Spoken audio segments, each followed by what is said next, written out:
Baba kaua mtoto ili apate mali, kamtoa kafala mke wake halali. Baba kaua mtoto ili apate mali,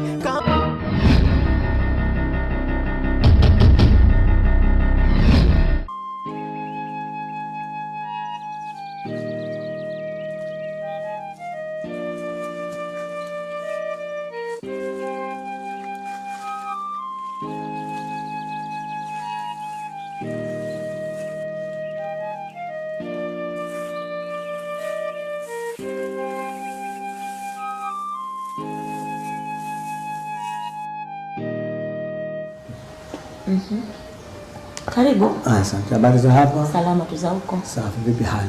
Salama tu, kwema. Kwema. Habari za siku mbili tatu? Tunamshukuru Mungu, pole na majukumu. Nashukuru zaidi. Nashukuru sana. Umetulia hapa.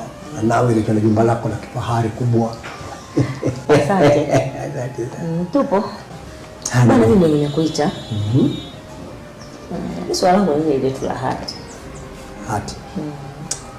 Kama kweli unanipenda na mbona kabisa. Mimi kukupenda ninakupenda kama mkato wa kumimina.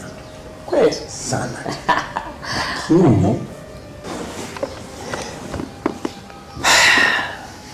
Sikia la Aziz.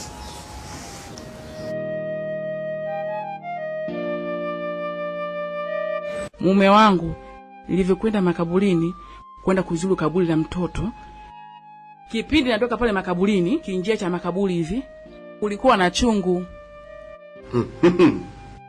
Unajua mke wangu, vitu vingine unajichanganya sana. Kwenye makaburi vile ni vitu vya kawaida, kwa sababu wengi wanaofanya makafara yao wanatumia makaburi. Kwa hiyo wakati mwingine unaweza kukuta mtama, unaweza kukuta mahindi, kuna njia wanachinjwa, kuna watu wanafanya makafara yao kibao, kuna watu wanafanya biashara zao haziendi vizuri. Sasa unashangaa chungu, mke wangu. Mimi najua unashangaa kitu gani. Yaani mke wangu, leo umejua kunistaajabisha.